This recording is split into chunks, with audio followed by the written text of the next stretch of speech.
അടുത്തത് പറയാൻ പോകുന്നത് നമ്മുടെ ജനറേഷൻ ഓഫ് കമ്പ്യൂട്ടേഴ്സ്. 5 ജനറേഷൻസ് ആയിട്ടാണ് ഇപ്പോൾ ഡിവൈഡ് ചെയ്തിരിക്കുന്നത്. അതിൽ ഫസ്റ്റ് ജനറേഷൻ എന്താണെന്ന് നോക്കാം. ഫസ്റ്റ് ജനറേഷൻ എന്ന് പറയുന്നതിൻ്റെ കാലഘട്ടം 1940 മുതൽ ലേറ്റ് അല്ലെങ്കിൽ 1940കളുടെ അവസാനവും 1950കളിലുമാണ്. ഇതിൽ യൂസ് ചെയ്തിരുന്ന മെയിനായിട്ട് നമ്മൾ പറഞ്ഞു, നമ്മളെ വാക്വം ട്യൂബ്സ് ഉപയോഗിച്ചതിനെ പറ്റി നമ്മൾ നേരത്തെ മെൻഷൻ ചെയ്തിട്ടുണ്ടായിരുന്നു. അതുപോലെ വാക്വം ട്യൂബ്സ് ആയിരുന്നു ഇതിനകത്ത് മെയിനായിട്ട് ഇലക്ട്രോണിക് സർക്യൂട്ടറി ആയിട്ട് യൂസ് ചെയ്തിട്ടുള്ളത്. ഇതിൻ്റെ ഒരു ഡ്രോബാക്ക് എന്ന് പറയുന്നത് ഇതിൻ്റെ സൈസ് തന്നെയായിരുന്നു. അതുപോലെ തന്നെ ഈ 3000 വാക്വം ട്യൂബ്സും അപ്പോൾ അങ്ങനെ ഉണ്ടാക്കുന്ന ഇലക്ട്രോണിക് സർക്യൂട്ടറി ഒക്കെ ഭയങ്കര എക്സ്പെൻസീവ് ആയിരിക്കും. നമ്മൾ ഒരുപാട് ടൂളുകൾ ഇന്റേണൽ കോമ്പണന്റുകൾ യൂസ് ചെയ്യുമ്പോൾ നോർമലി കോസ്റ്റ് കൂടുമല്ലോ. അങ്ങനെ പിന്നെ ഇത് യൂസ് ചെയ്തിരുന്നത് മെയിനായിട്ടും സയൻറ്റിഫിക് ആയിട്ടോ അതുപോലെ മിലിറ്ററി ആപ്ലിക്കേഷൻസിന് വേണ്ടിയിട്ടായിരുന്നു. എന്ന് പറഞ്ഞാൽ സയൻറ്റിസ്റ്റുകൾ യൂസ് ചെയ്തിരുന്നു, അതുപോലെ തന്നെ മിലിറ്ററിയിലുള്ള ഓഫീസേഴ്സ് അവരുടെ പർപ്പസിനും വേണ്ടി ലിമിറ്റഡ് ആയിട്ട് യൂസ് ചെയ്തിരുന്ന സംഭവമാണ് അന്നത്തെ ഒക്കെയുള്ള ആ കാലത്തുള്ള കമ്പ്യൂട്ടേഴ്സ്. കോമൺ പീപ്പിളിന് അതിനകത്തേക്ക് എന്തുണ്ടായിരുന്നില്ല, ഒരുപാട് ആക്സസ് ഉണ്ടായിരുന്നില്ല. അതുപോലെ ഇങ്ങനെയുള്ള ഈ ഫസ്റ്റ് ജനറേഷൻ മെഷീൻസിൽ കൂടുതലായിട്ടും ഉപയോഗിച്ചിരുന്ന ലാംഗ്വേജ് എന്ന് പറയുന്നത് മെഷീൻ ലെവൽ ലാംഗ്വേജ് ആണ്. മെഷീൻ ലെവൽ ലാംഗ്വേജ് എന്ന് പറഞ്ഞാൽ നമ്മുടെ കമ്പ്യൂട്ടറിന് മനസ്സിലാവുന്ന ഒരൊറ്റ ഭാഷ എന്ന് പറയുന്നത് ബൈനറി ലാംഗ്വേജ് ആണ്. നമ്മൾ പഠിച്ചിട്ടുണ്ട് ബൈനറി നമ്പേഴ്സ് എന്താണെന്ന്, സീറോസും വൺസും ആണ്.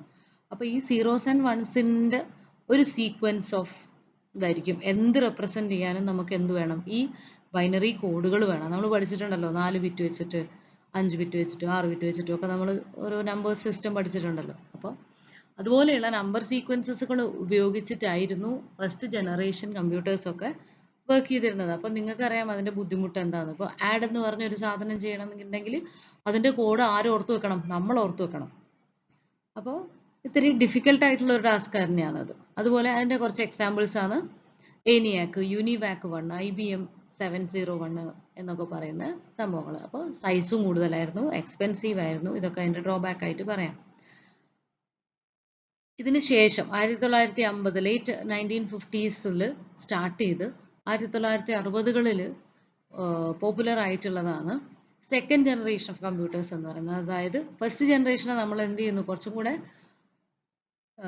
മാറ്റങ്ങൾ വരുത്തുന്നു.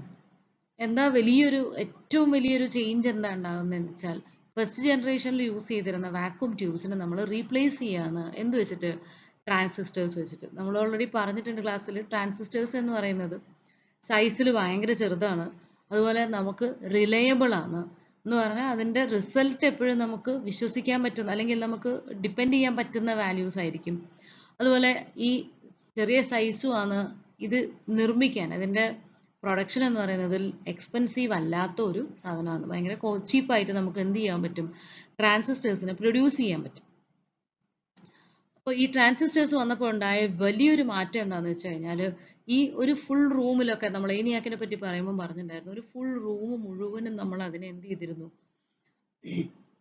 കണ്ടെയ്ൻ ചെയ്യുന്ന അത്ര 1800 സ്ക്വയർ ഫീറ്റ് ഉള്ള ഒരു റൂമിനകത്തൊക്കെ ആയിരുന്നു സെറ്റ് ചെയ്തിരുന്നതാണ്. പക്ഷേ സെക്കൻഡ് ജനറേഷൻ ആയപ്പോൾ എന്തായെന്ന് വെച്ചാൽ, ട്രാൻസിസ്റ്റേഴ്സ് എന്ന് പറയുന്ന കുറേ കൂടെ ചെറിയ സംഭവങ്ങളാണ്, ചെറിയ ഡിവൈസസ് ആണ്. അപ്പോൾ ഇത് എന്ത് ചെയ്തു, കമ്പ്യൂട്ടറിൻ്റെ മൊത്തത്തിലുള്ള സൈസിനെ, ടോട്ടൽ സൈസിനെ നന്നായിട്ട് റെഡ്യൂസ് ചെയ്തു. അപ്പോൾ അത് ഹാൻഡിൽ ചെയ്യാനും കൂടുതൽ ഹെൽപ്ഫുൾ ആവുമല്ലോ. അതുപോലെ തന്നെ ഇത് മോർ പവർഫുൾ ആയി എന്ന് പറയുമ്പോൾ എന്താ ഉദ്ദേശിക്കുന്നത്, അതിൻ്റെ കാൽക്കുലേഷൻസ് ചെയ്യാനുള്ള അതിൻ്റെ സ്പീഡ് കൂടാം.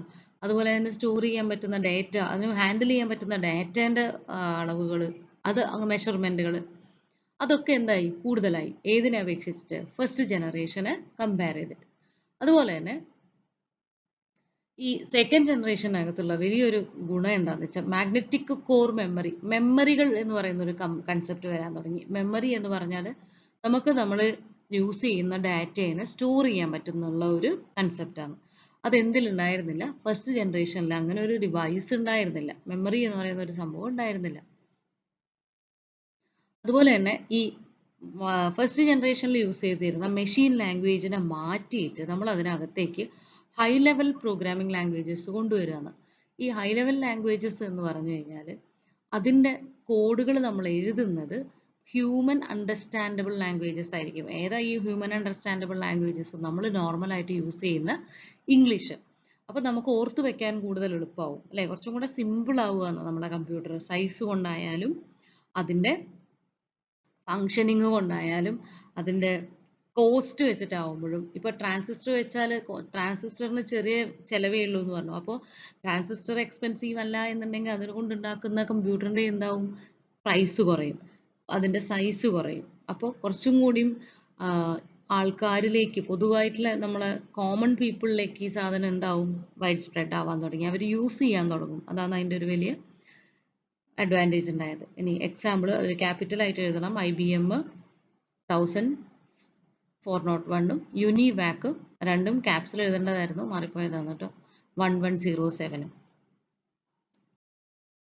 ഇനി തേർഡ് ജനറേഷൻ എന്ന് പറയുന്നത് 1960-70 കാലഘട്ടങ്ങളിൽ ഉണ്ടായിരുന്നതാണ്. ഇതും വലിയൊരു ട്രാൻസിഷൻ, ഒരു മാറ്റം കൊണ്ടുവന്ന ജനറേഷൻ ആയിട്ടാണ് കൺസിഡർ ചെയ്യുന്നത്. കാരണം എന്താണെന്ന് വെച്ചാൽ നമ്മൾ പറഞ്ഞ ട്രാൻസിസ്റ്റേഴ്സിനെ എല്ലാം കൂടെ ഒരു സെമി കണ്ടക്ടർ ആയിട്ടുള്ള ഒരു സാധനത്തിന്റെ മുകളിൽ ഇത് സ്റ്റോർ ചെയ്യാന്ന്, എല്ലാത്തിനെയും കൂടെ നമ്മൾ ചേർത്ത് വെക്കാന്ന് പറയാം. അപ്പോൾ അതാന്ന് പറയുന്നത് കമ്പൈൻഡ് മൾട്ടിപ്പിൾ ട്രാൻസിസ്റ്റേഴ്സ് ആണ് സെമി കണ്ടക്ടർ സബ്സ്ട്രേറ്റ്. ഒരു സെമി കണ്ടക്ടർ ഡിവൈസിനകത്തേക്ക് അല്ലെങ്കിൽ ഒരു സ്പേസിനകത്തേക്ക് നമ്മൾ എല്ലാ ട്രാൻസിസ്റ്ററിനെയും കൂടെ ചേർത്ത് വെക്കുന്നു, കമ്പൈൻ ചെയ്യുന്നു. അപ്പൊ എന്തുണ്ടായി, സൈസ് നന്നായിട്ട് ചെറുതാവുന്നു. അപ്പൊ ഇതിന് പറയുന്ന പേരാണ് ഇന്റഗ്രേറ്റഡ് സർക്യൂട്ട്സ് അഥവാ IC ചിപ്പ് എന്നൊക്കെ നമ്മൾ കേട്ടിട്ടുണ്ടാവും. അപ്പൊ IC ചിപ്പുകളിന്റെ ഗുണം എന്താണെന്ന് വെച്ചാൽ അത് ഇതിനെ പിന്നെയും ചെറുതാക്കി, ഇതിന്റെ സൈസ് ചെറുതാക്കി, ഇത് സ്പീഡ് ഇൻക്രീസ് ചെയ്യാൻ പറ്റി. ഈ ട്രാൻസിസ്റ്ററിനേക്കാളും കൂടുതൽ റിലയബിൾ ആയിരുന്നു സിസ്റ്റംസ്. അതുപോലെ തന്നെ അതിന്റെ കമ്പ്യൂട്ടേഷൻ എന്ന് പറയുന്നത് കൂടുതൽ ആക്യുറേറ്റ് ആവുക. ആക്യുറേറ്റ് ആവുക എന്ന് പറഞ്ഞാൽ എന്താ, കൃത്യമാവുക. അതിന്റെ കാൽക്കുലേഷൻസ് കൂടുതലായിട്ട് ആക്യുറേറ്റ് ആവാൻ തുടങ്ങി. എറർ എന്ന് പറഞ്ഞാൽ എററിന്റെ അളവ് കുറയാൻ തുടങ്ങി, എററുകൾ, തെറ്റുകൾ വരുന്നത് കുറയാൻ തുടങ്ങി എന്ന് പറയാം. അതുപോലെ തന്നെ ഇതിന്റെയൊക്കെ പ്രോസസ്സിംഗ് സ്പീഡും കൂടാൻ തുടങ്ങി. ഇപ്പോൾ 1 മിനിറ്റ് എടുത്ത് എക്സാമ്പിൾ, വെറുതെ ഒരു എക്സാമ്പിൾ പറയാന്ന്, 1 മിനിറ്റ് എടുത്ത് ചെയ്തിരുന്ന ഒരു കാര്യം അതിനൊരു സെക്കൻഡ് കൊണ്ട് ചെയ്യാൻ പറ്റി എന്ന് പറഞ്ഞാൽ അപ്പോൾ അതിന്റെ സ്പീഡ് കൂടുതലേ ചെയ്യുന്നത്, അതാന്ന് പറയുന്നത്. അതാണ് അവിടെ ഇൻക്രീസ്ഡ് പ്രോസസ്സിംഗ് സ്പീഡ്. ഒരു ഡാറ്റ കൊടുത്താൽ അതിനെ പ്രോസസ്സ് ചെയ്ത് അതിന് ഔട്ട്പുട്ട് തരാനുള്ള അതിന്റെ ടൈം കുറഞ്ഞു. അതെന്ന് പറഞ്ഞാൽ പെട്ടെന്ന് നമുക്ക് റിസൾട്ട് കിട്ടാൻ തുടങ്ങി. ഇനി ഇൻട്രൊഡ്യൂസ്ഡ് ഓപ്പറേറ്റിംഗ് സിസ്റ്റം. അപ്പോൾ തേർഡ് ജനറേഷനിലാണ് ഓപ്പറേറ്റിംഗ് സിസ്റ്റം എന്ന് പറയുന്ന ഒരു കൺസെപ്റ്റ് വരുന്നത്. ഓപ്പറേറ്റിംഗ് സിസ്റ്റം എന്ന് പറഞ്ഞാൽ നിങ്ങൾക്ക് അറിയാം എന്താണെന്ന്, സോഫ്റ്റ്വെയർ ആണ്, സിസ്റ്റം സോഫ്റ്റ്വെയർ ആണ്. അതെന്ത് ചെയ്തിരുന്നു, കമ്പ്യൂട്ടറിനെ കൺട്രോൾ ചെയ്യാൻ വേണ്ടി നമ്മൾ പ്രോഗ്രാമുകൾ ഉണ്ടാക്കാൻ തുടങ്ങി. അതുപോലെ ടൈം ഷെയറിംഗ് എന്ന് പറയുന്ന concept, remote data processing. Time sharing എന്ന് പറഞ്ഞാൽ ടൈമിനെ ഷെയർ ചെയ്തിട്ട് ഒരേ സമയത്ത് നമുക്ക് കുറേ പ്രോസസ്സുകൾ ചെയ്യാൻ പറ്റും. ഒരു പ്രോസസ്സിൽ 2 മിനിറ്റ്, അടുത്ത പ്രോസസ്സ് 2 മിനിറ്റ്, അടുത്ത പ്രോസസ്സ് 2 മിനിറ്റ്, 2 മിനിറ്റ്, 2 മിനിറ്റ്, അങ്ങനെ അതിങ്ങനെ റൊട്ടേറ്റ് ചെയ്തുകൊണ്ടിരിക്കും. അപ്പോൾ എല്ലാ പ്രോസസ്സുകളും നമുക്ക് തോന്നും സൈമിൾട്ടേനിയസ് ആയിട്ട് എക്സിക്യൂട്ട് ചെയ്യുന്നുണ്ട് എന്ന്. റിമോട്ട് ഡാറ്റ പ്രോസസ്സിംഗ് എന്ന് പറഞ്ഞാൽ റിമോട്ട് ആയിട്ടുള്ള ഒരു പ്രോസസ്സ്, നമുക്ക് എൻ്റെ സിസ്റ്റത്തിലുള്ള ഡാറ്റ മാത്രമേ എനിക്ക് പ്രോസസ്സ് ചെയ്യാൻ പറ്റൂ എന്നുള്ള ഒരു കൺസെപ്റ്റ് മാറുകയും എവിടെ നിന്ന് വേണമെങ്കിലും എനിക്ക് എന്ത് ചെയ്യാൻ പറ്റും, റിമോട്ട് ഏരിയകളിൽ നിന്ന് എനിക്ക് വേണമെങ്കിൽ ഡാറ്റ ആക്സസ് ചെയ്യാൻ പറ്റും. റിമോട്ട് എന്ന് പറഞ്ഞാൽ ഡയറക്റ്റ് ആയിട്ട് നമ്മളെ സിസ്റ്റത്തിൽ തന്നെ ഡാറ്റ വേണമെന്നില്ല, മറ്റൊരു സെർവറിലോ എവിടെയോ കിടക്കുന്ന ഡാറ്റയെ നമുക്ക് എടുത്തിട്ട് നമ്മളെ സിസ്റ്റത്തിൽ ഇട്ടിട്ട് ചെയ്യാനോ അങ്ങനെയൊക്കെ ചെയ്യുന്നതിനാണ് റിമോട്ട് ഡാറ്റ പ്രോസസ്സിംഗ് എന്ന് പറയുന്നത്. എക്സാമ്പിൾ ആയിട്ട് പറയുന്നത് IBM സിസ്റ്റം 360, അതുപോലെ DEC PDP-11. ഈ എക്സാമ്പിളുകൾ നിങ്ങൾക്ക് അത്യാവശ്യമുണ്ട്, അറിയാത്തവരാണെന്നുണ്ടെങ്കിൽ ജസ്റ്റ് ഒന്ന് ഗൂഗിൾ ചെയ്ത് നോക്കുക. ഇനി ഫോർത്ത് ജനറേഷൻ എന്നതിലേക്ക് വരുമ്പോൾ അത് എന്ന് പറഞ്ഞാൽ 1970-കൾ 80-കൾ കാലഘട്ടത്തിലാണ് ഇതിന്റെ ഡെവലപ്മെന്റ് ഒക്കെ ഉണ്ടാവുന്നത്. അപ്പോൾ ഈ IC ചിപ്പുകളുടെ ഇമ്പോർട്ടൻസ് എവിടെയും പോകുന്നില്ല. അപ്പോൾ ഈ ചിപ്പിനകത്തേക്ക് നമ്മൾ എന്താ ചെയ്യുന്നത്, മൊത്തം CPU-നെ തന്നെ നമ്മൾ അങ്ങോട്ട് ഒരു ചെറിയ മൈക്രോ പ്രോസസ്സർ എന്ന് പറയുന്ന അതിനകത്തേക്ക് ഒരു സിംഗിൾ ചിപ്പിനകത്തേക്ക് നമ്മൾ അങ്ങോട്ട് ചുരുക്കുകയാണ്. അപ്പോൾ ചെറിയൊരു ചിപ്പിനകത്ത് എല്ലാ കൺട്രോളും എല്ലാ കാൽക്കുലേഷൻസും എല്ലാം ചെയ്യാൻ പറ്റുന്ന പവർഫുൾ ആയിട്ടുള്ള ഒരു CPU നമ്മൾ ക്രിയേറ്റ് ചെയ്തു. അപ്പോൾ അതിൻ്റെ ഗുണം എന്തായിരുന്നു എന്ന് വെച്ചാൽ നമ്മളിപ്പോൾ കാണുന്ന പോലെയുള്ള ഡെസ്ക്ടോപ്പുകൾ അല്ലെങ്കിൽ ലാപ്ടോപ്പുകൾ, അതുപോലെ ടാബ്ലറ്റുകൾ, ഇങ്ങനെയുള്ള ഒരുപാട് തരത്തിലുള്ള അഫോർഡബിൾ ആയിട്ടുള്ള അഫോർഡബിൾ എന്ന് പറഞ്ഞാൽ വില കുറഞ്ഞ എന്ന് പറഞ്ഞാൽ എക്സ്പെൻസ്, ഈ പ്രൊഡക്ഷനുള്ള എക്സ്പെൻസ് കുറയും, ഉണ്ടാക്കാനുള്ള എക്സ്പെൻസ് കുറയുന്ന സമയത്ത് അതിൻ്റെ വിൽക്കുന്നതിലും വില കുറവ് വരുമല്ലോ.